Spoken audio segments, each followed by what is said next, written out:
Now, this is a pre-recorded teacher talk, so it is not Thursday night. It is actually Monday, but the rules still apply. It's 9 o'clock. I need you to lift your cups up and put your kids down because it's time for us to have a conversation. I am so excited tonight to share with you some information as it relates to college readiness. And are your students prepared to enter into the field or the realm of post-secondary education? And I thought it would behoove me to have a guest on that works in that arena. So tonight I have a special guest, a good friend of mine, almost like a little big brother. His name is Mr. Dexter Reynolds. So without further ado, you guys put your hands together, put some claps in the comment section, and welcome my friend, my brother, Mr. Dexter Reynolds. Mr. Reynolds, sir, how are you doing? Doing well, doing well. Good to be here. Glad to be here. Thank you for inviting me. So for you all that don't know Dexter, this should be a very fun, entertaining, and informal conversation. He is a big loving teddy bear who's looking for love. So ladies, hey, I may hit you up. I may send you some information for his information so you can contact him. I'm gonna leave it in your hands, but that's between you and him. But other than that, we're not here to talk about this. Is not a dating service. This is a teacher talk show. All right.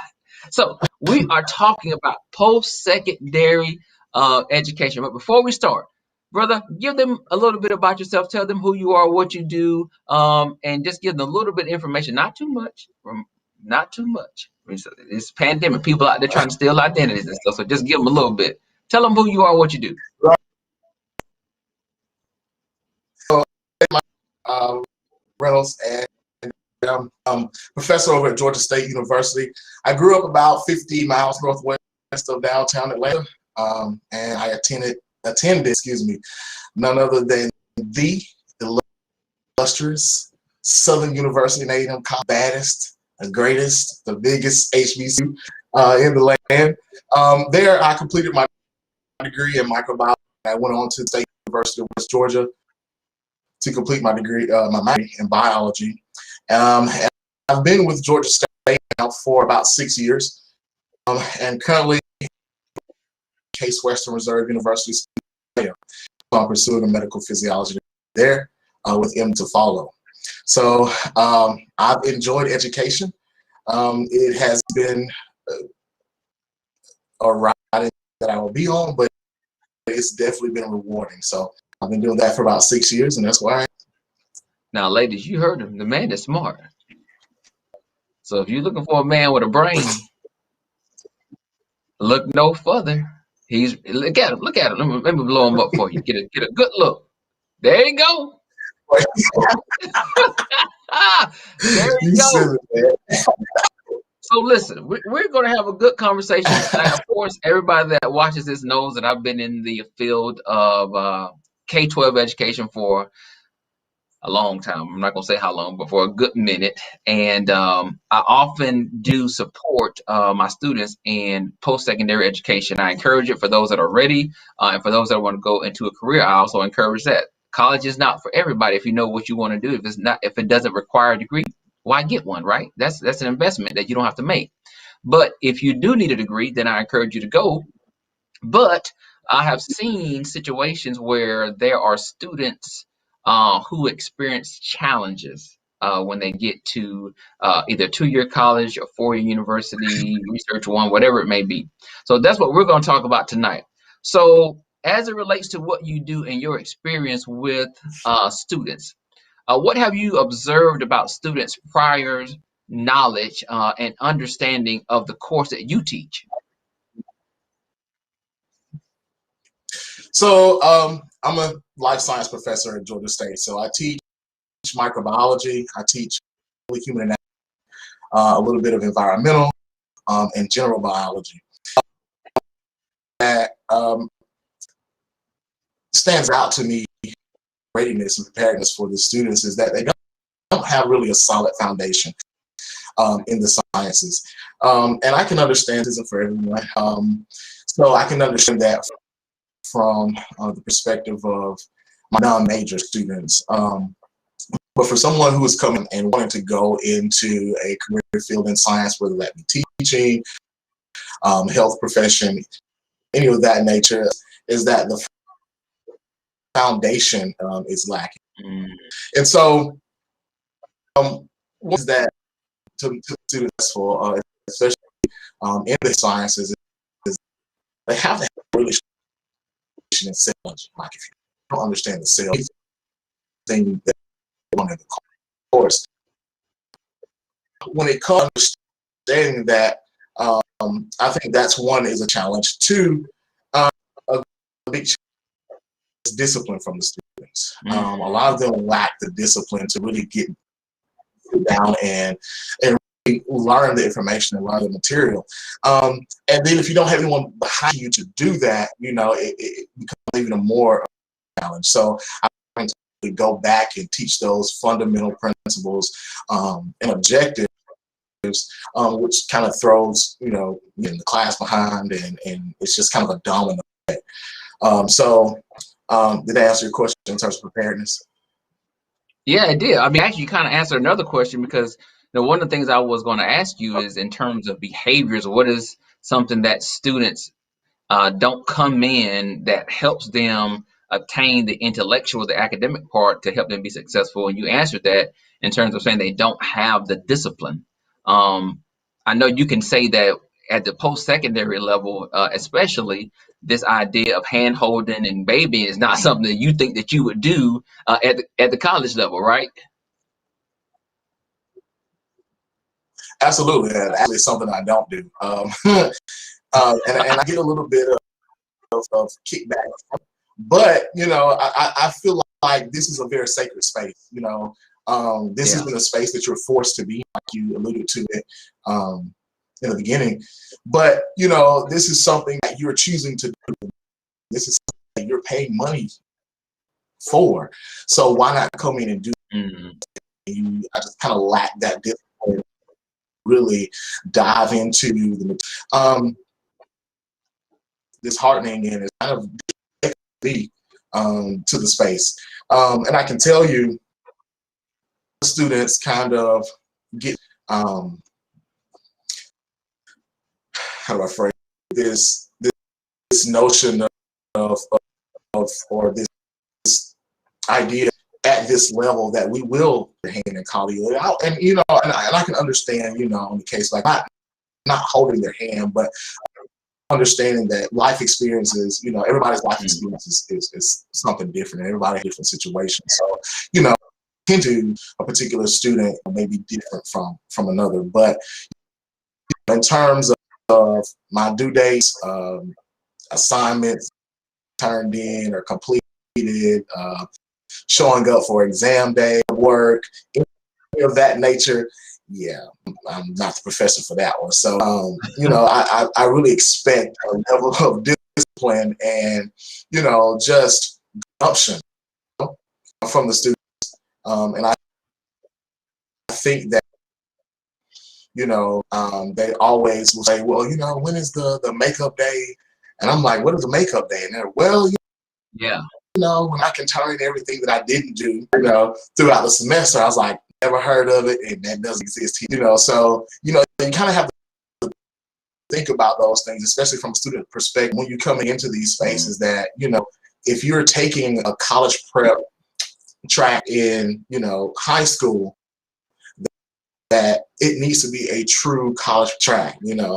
Hold these students accountable to deadlines, hold them accountable to,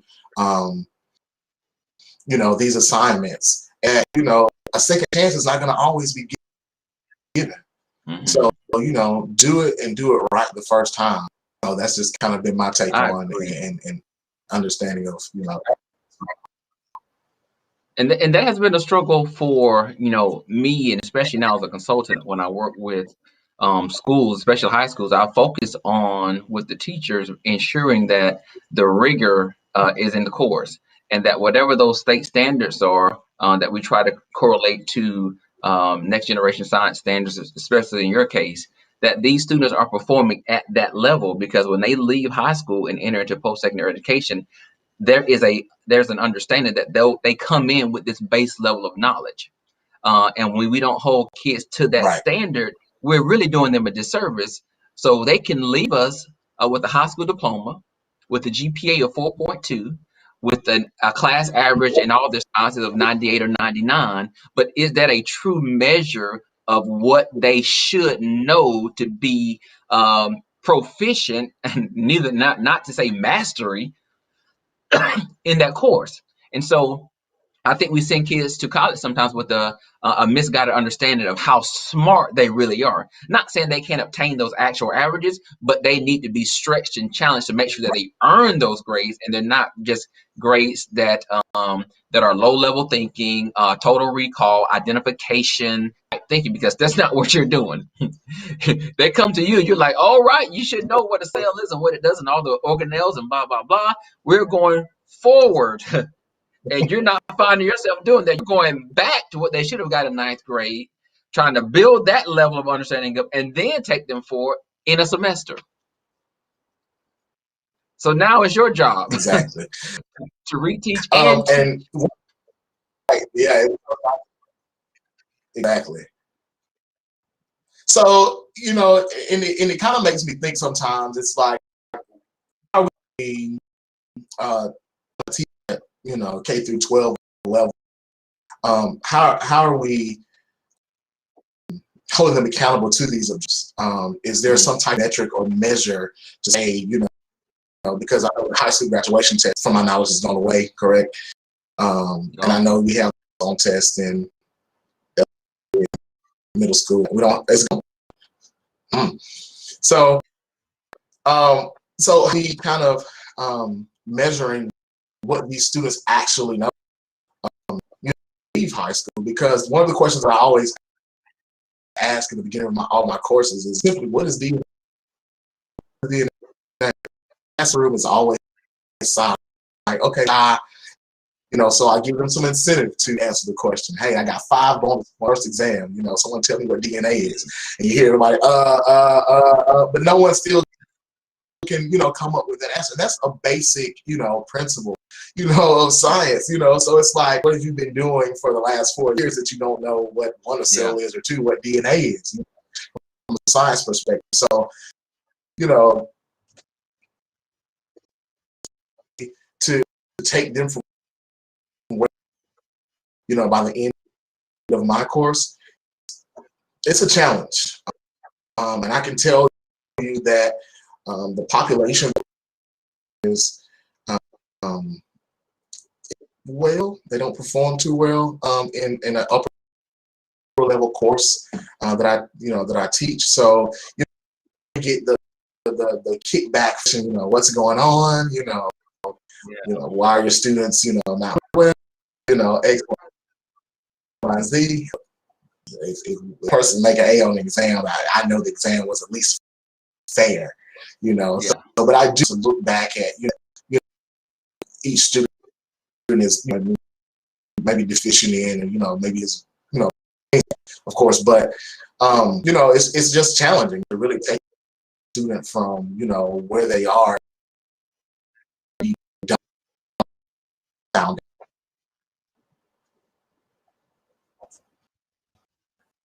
I think one of the challenges you just said that may be similar across the 9-12 and the post-secondary realm is sometimes the pressures to meet a specific quota for pass-fail rates for students. I know a lot of times in high school, if you have too many students failing, you have to answer some tough questions. And you're thinking, well, I'm just trying to hold these kids to the level of learning expectations as established by the state standards. I cannot water down the expectation. It is what it is. But somehow you want me to, as you said, provide additional points, additional incentives, some way that it's going to show that they're passing. But I know that they don't have the knowledge that they really need to say they've mastered this course. And so we see kids graduating. As a teacher, I know I will feel horrible to think that I let a kid go on with a false sense of understanding. And I see it, they come back to me freshman year saying, oh, Dr. Holmes, I'm taking this course in blah, blah, blah, blah. It could be a math course. I'm not going to say my course because I never let them go on. You're going to stay back or whatever. You're going to retake it. But anyway, I'm taking this course in college and I'm totally lost. Like, I don't know what I'm doing, but I made a 99, my senior year in, calculus. And in college freshman algebra, I don't know what I'm doing. And I can only attribute that to the instruction they got in high school. And that they did not meet the expectation, but we still passed them on. And so it's interesting to hear that you say you too still have to answer questions when kids don't pass your class and they have to retake. I think it's interesting, but it also speaks to this idea that universities and colleges are both political and money-making machines. And so the idea is that we need to put out numbers that look good.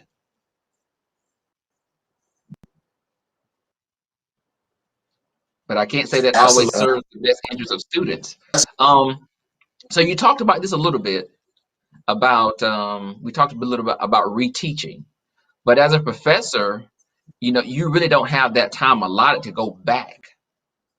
So how do you try to address some of these deficiencies? Like, how much time can you really commit to teaching information they should already know before they get to you?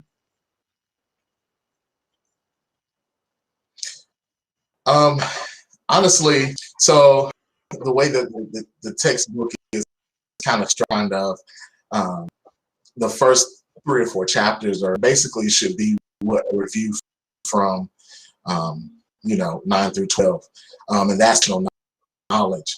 And so usually I spend a lot of time on that. This is things that you just what I call kind of knocking the dust off chapters.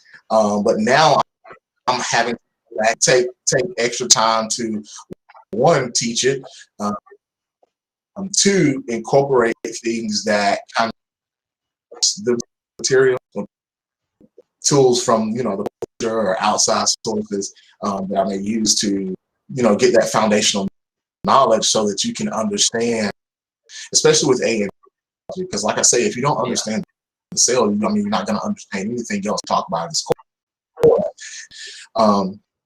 And then 2, with students that I can identify pretty early on the lectures and asking questions and their proficiency in some of the information, just really taking that one-on-one time with be office hours or now in COVID Zoom hours, with them to along, to make sure that they can really move forward. And I can tell you, it's challenging. It really is challenging. Looking at Georgia State hired the perimeter college throughout and the area.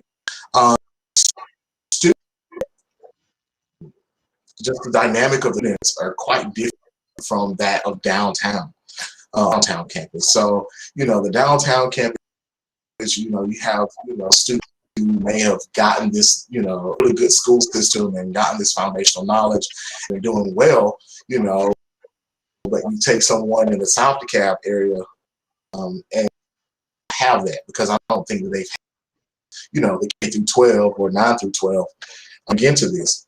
So it makes it really hard, makes it really challenging.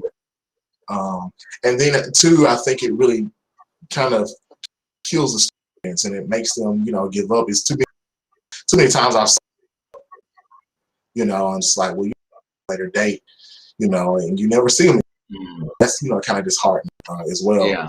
But we really have to take that time and focus on that foundational knowledge and not the.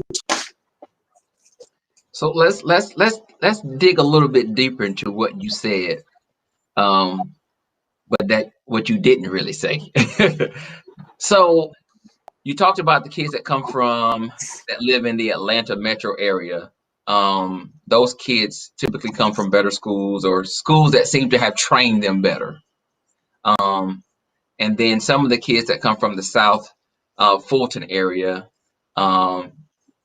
somehow don't seem to have gained those foundational pieces that they need to be successful in a course like yours.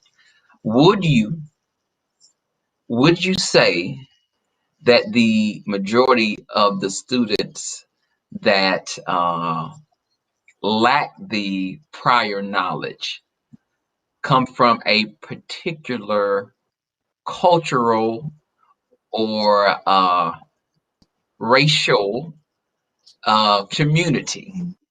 I think I said that nice enough.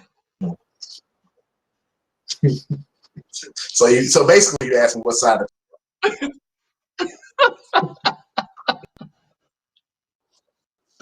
Basically. so,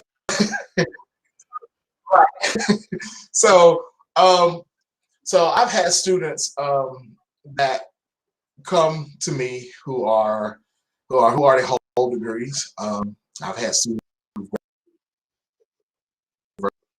from Mercer who already hold degrees. I've had students that will bypass from going campus, and they do quite well.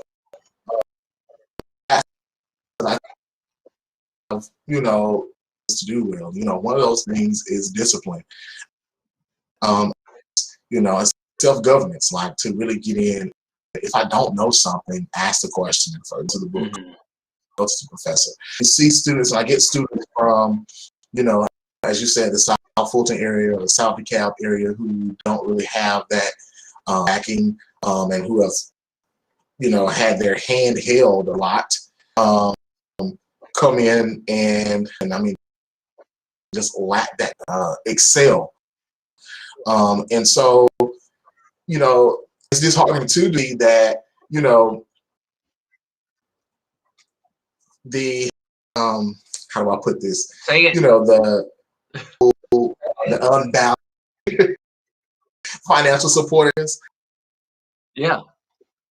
I think that's important as well, to really undergird these students, to give them the tools that they know to be successful. So one that's coming from Gwinnett or coming in with a degree already, that's coming in and just really killing the course, and then you have someone who coming in from the South Clayton County area, have had such a privileged experience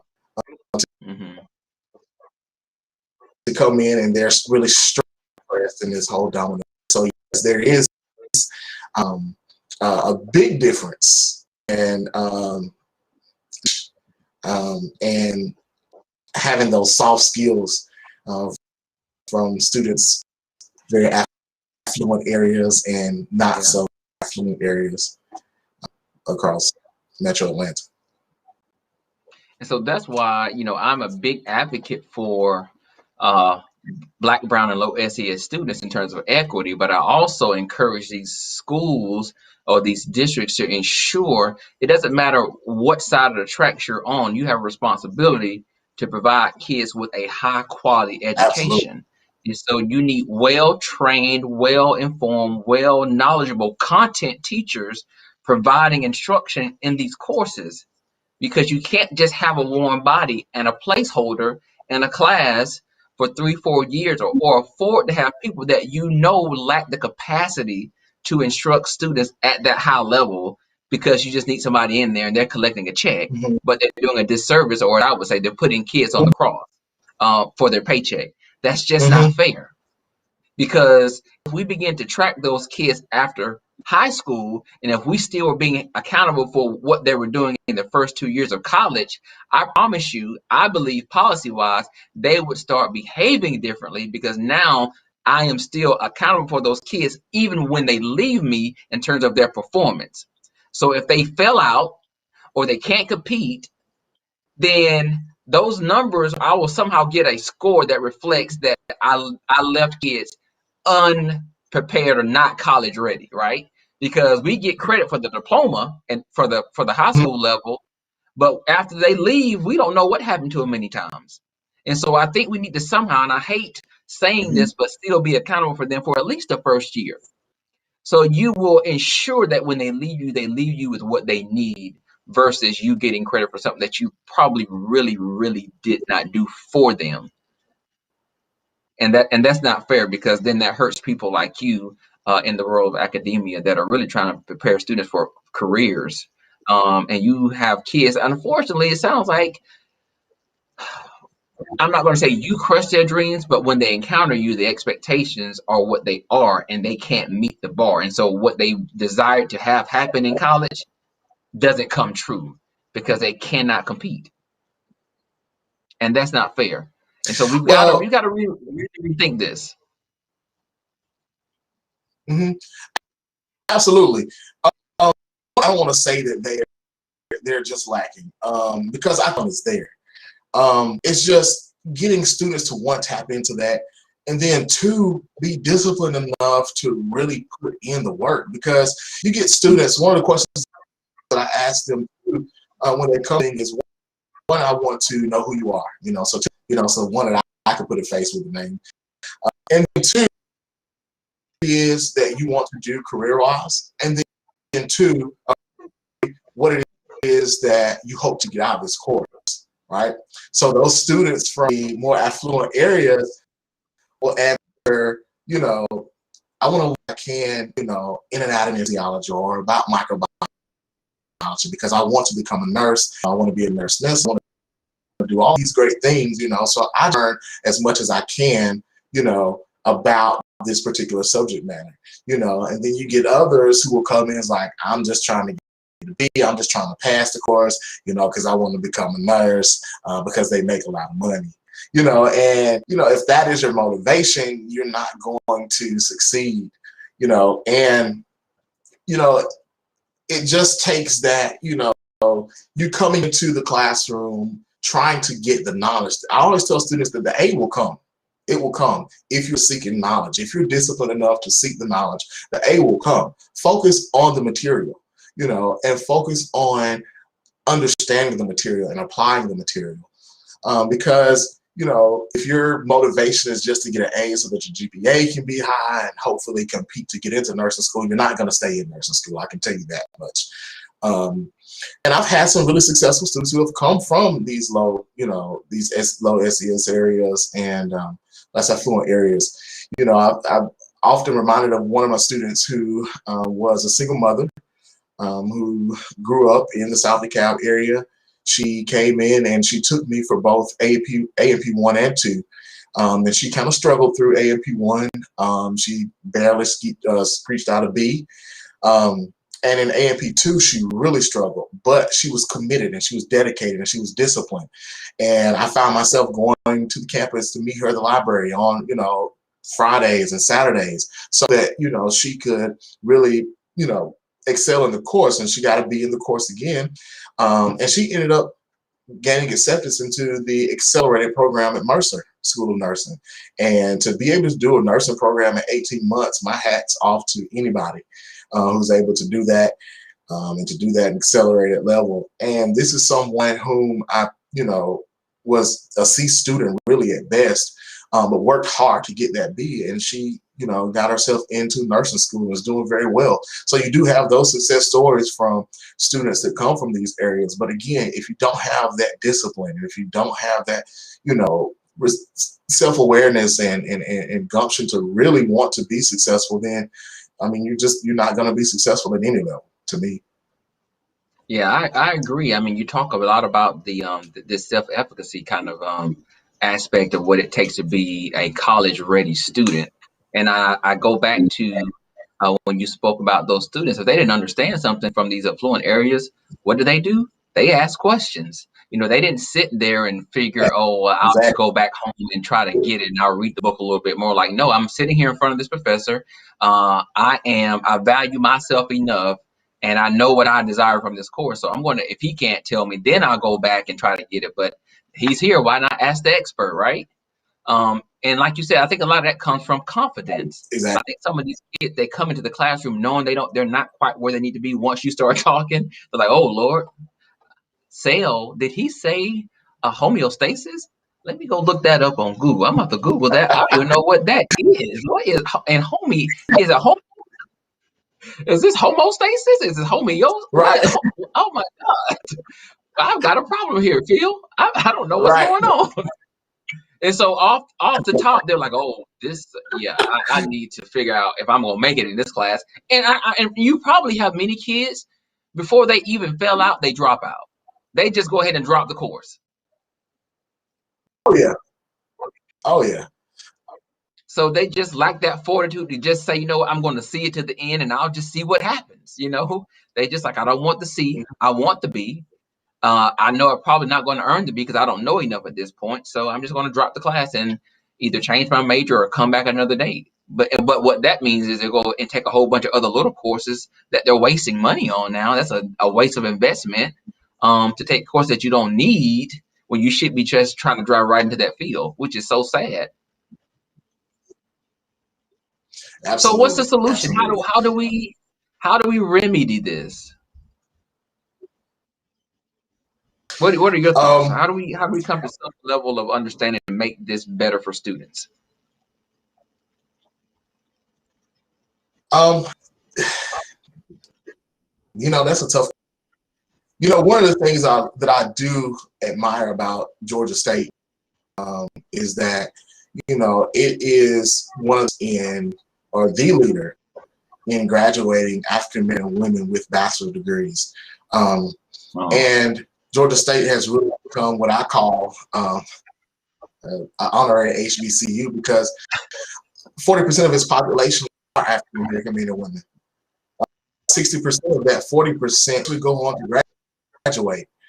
And part of that success is early alerts. So really that student for the midterm, hey, you missed this assignment, or I see that you're not proficient.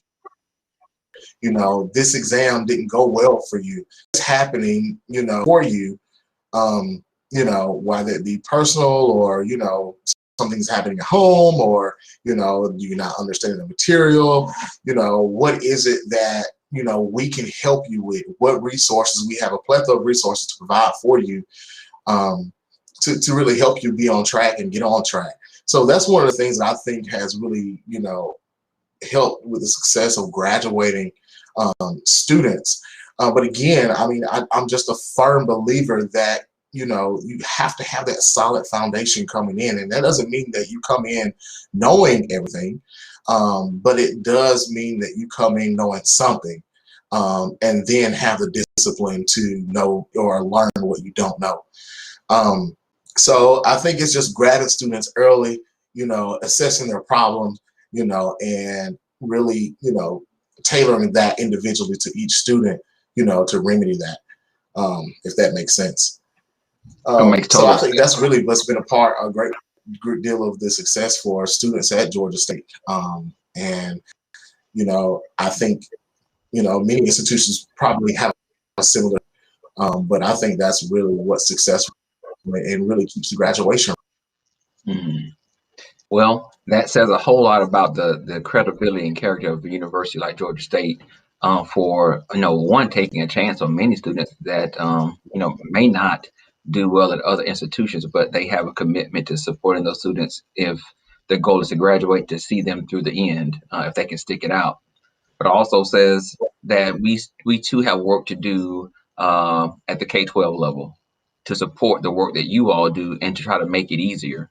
And so I'm sure that we will have a follow up to this particular interview once people watch this, because this is a hot button topic, and we throw around this term college readiness all the time, but we see dropout rates and matriculation rates at post-secondary institutions aren't where they need to be in many of them. So we've got to find a way to bridge the gap between what they leave us with and what they can access and gain when they get to college. So thank you so much for joining me. I mean, we talked so much, I didn't even have a chance to even sip out of my cup. So that means this was a really good interview. So thank you so much for joining me, Mr. Reynolds. I look forward to having people watch this. Once again, this is pre-recorded, so you guys be free to get in the comment section as you watch this, and I will be live with you as you do. but I will probably get Professor Reynolds back on this show so we can have a follow-up with you, because I know that you're going to have a lot of questions and comments that only he can answer, because I'm not going to try. All right. So, guys, thank you so much for watching. Again, this is Teacher Talk. I am your host, Dr. Christopher Holmes. My guest tonight is Mr. Professor Dexter Reynolds. And so we want to thank you for joining us. And like I always say, thank you for watching. I'll be back next week, every Thursday, 9 o'clock. Until then, be safe and